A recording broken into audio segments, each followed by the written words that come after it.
Welcome to Mr. Hasdovic's online lecture series. This is lecture number 2, The Origins of the French Revolution. On the surface, the French Revolution, which began officially in July of 1789, had many similar causes when compared to the American Revolution. A corrupt political system kept the overwhelming majority of the French people from having any say in their government. A weak and ineffectual king who did nothing except make the relationship between the French people and their government even worse. Additionally, it occurred, as did the American Revolution, at the height of the Enlightenment. The ideas of Locke, Rousseau, and Montesquieu played a powerful role in convincing the French to rise up and change their government. The similarities, however, end there. Disastrous weather throughout the 1780s produced severe famines. France's political establishment, the Ancien Regime, which helped create a system in which both members of the nobility and clergy thrived while the remaining majority of the population was effectively cut off from having a say in their government. Queen Marie Antoinette was exceptionally unpopular, and her husband, Louis XVI, was a notoriously indecisive and ineffective monarch. Coupled with the fact that the two royals lived in the Versailles Palace, the single most elegant and decadent royal home that existed anywhere on the planet, the French people had very little affection for their divinely appointed ruler. Additionally, the revolutionaries themselves were divided in their goals. Some merely wanted a political system which included the wealthier members of the bourgeoisie who had the money but not the birth to qualify for entrance into the nobility. Others wanted to construct a constitutional republic not unlike the great experiment undertaken by France's allies overseas only 13 years earlier in America. Others, yet, wanted to completely redesign and reconstruct French society in such a manner as to utterly wipe out all traces of both the nobility's influence and the existence of Catholicism in France. Let's first look at the oldest standing cause of the French Revolution, the Ancien Regime. The Ancien Regime predates France's most powerful and best remembered monarch, Louis XIV, by over a century. It was a confusing mess of legal relationships between the small, distant rural counties in France and the seat of the king's power in Paris. It provided local rural areas and counties with a great deal of local power, especially over small courts and land use. The Estates General had also been designed as a loose advisory system to the King of France, and when he summoned the estates, they would discuss, debate, and vote. The king usually sided with whatever side won the vote. The estates were divided into 3 sections, based on interest. The Catholic Church made up the first estate, the nobility composed the second, and everybody else in France had representatives in the third estate. The Ancien Regime maintained a loose balance of power between the king and his nobles and their vassals, the people, that is, who lived on their land. As long as taxes were paid, the Catholic Church followed and respected, and military service provided when needed, the king largely left the nobles and country folk unmolested. Louis XIV changed all that. Under the tutelage of Cardinal Mazarin in his youth, Louis learned how to wield power effectively, and when he became of age to rule, he consolidated power under his throne. He built the magnificent royal home in Versailles, about 15 miles outside of Paris, so that the king could live away from the influence of nobility in Paris. Instead, nobles came to live with him and paid a tremendous amount of money to do so. Louis XIV rid the nobility of any potential threats to his power and engaged in a series of mostly successful wars, most often against the Austrian Empire and her German states, in order to expand his borders, and to keep his nobles and peasants gainfully employed in fighting wars outside of France's borders. He would never call a meeting of the Estates General. Despite his many successes, and creating under his crown one of the most powerful monarchies Europe had ever seen as the Sun King, when Louis XIV died, he left France in tremendous debt, as well as in what would become an expensive competition for colonies in the Americas and Asia with the rising power of England. More recent causes of the French Revolution.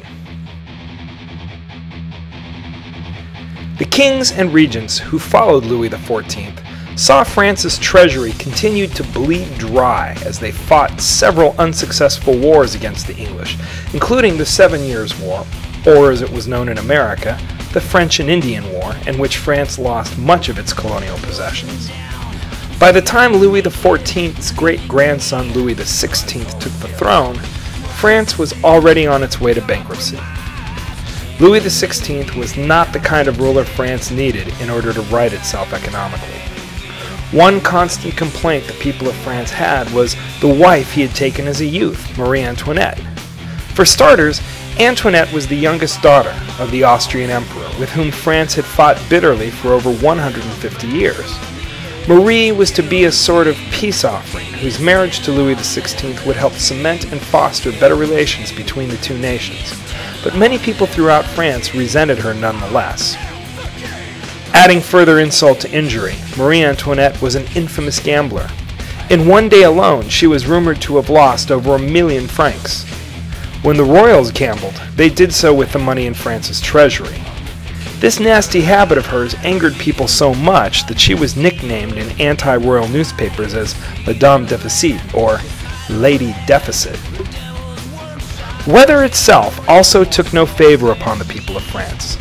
The El Niño storm system with which we're so familiar today delivered year after year of drought-filled summers with freezing winters which further destroyed crops throughout the 1780s. This resulted in a tremendous crop shortage throughout that decade. It must be noted that wheat crops especially suffered.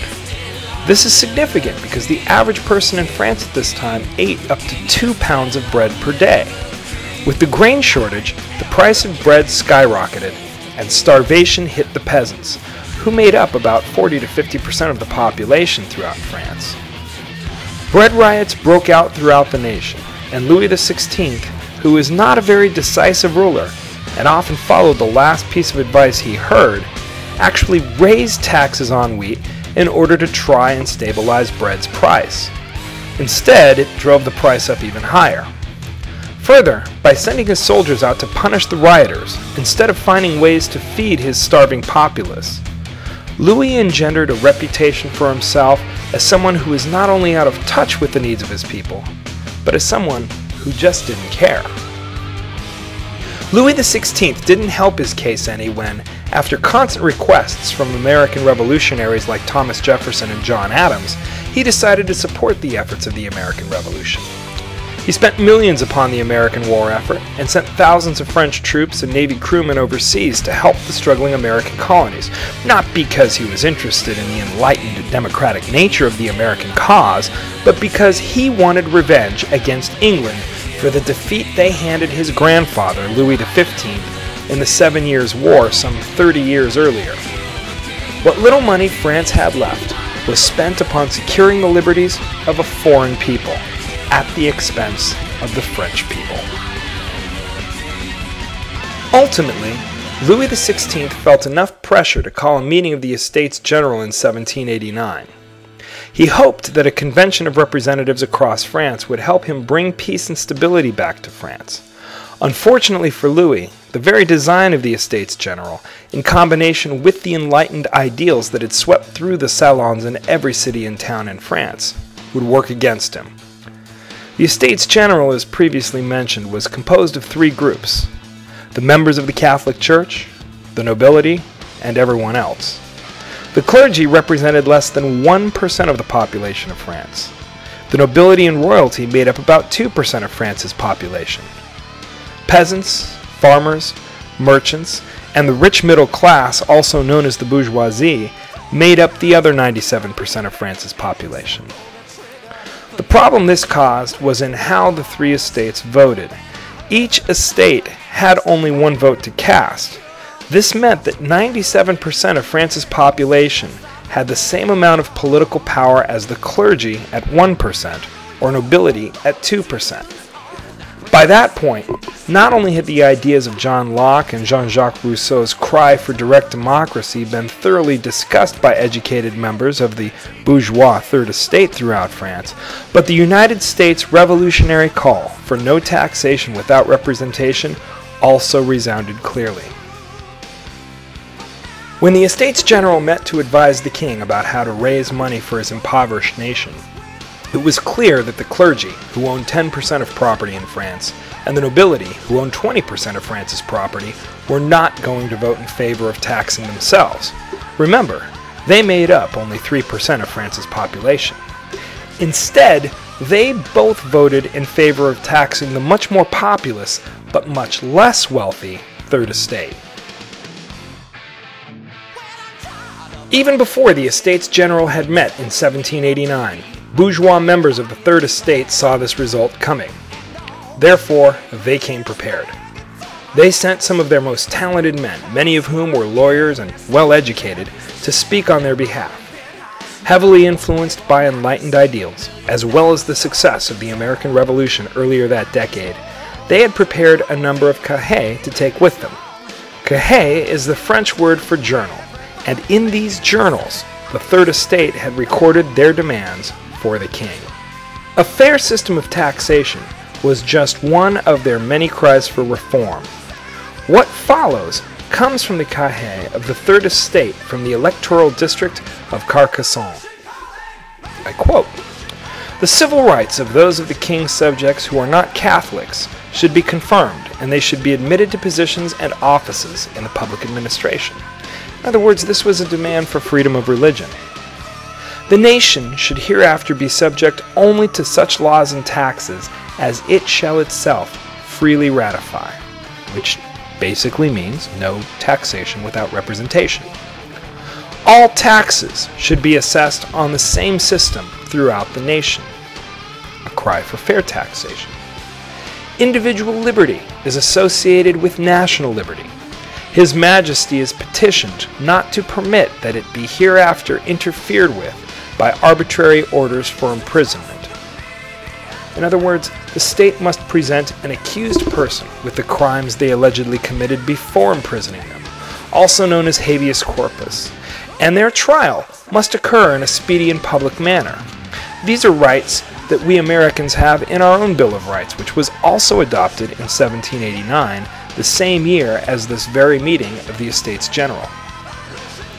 Lastly, freedom should also be granted to the press, a cry for freedom of speech.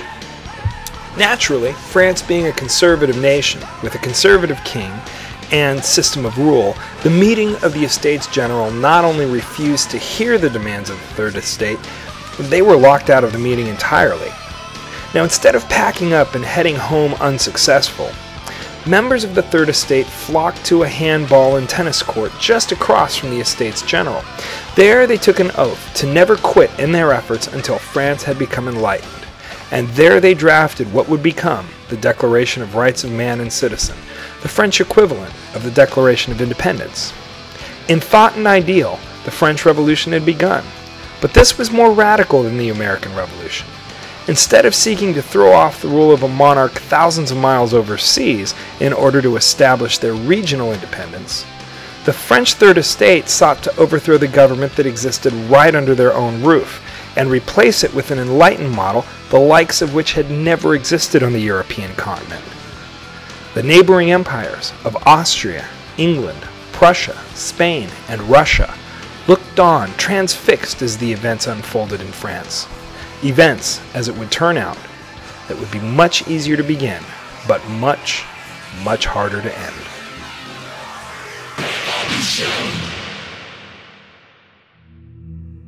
I remember now. I remember how it started.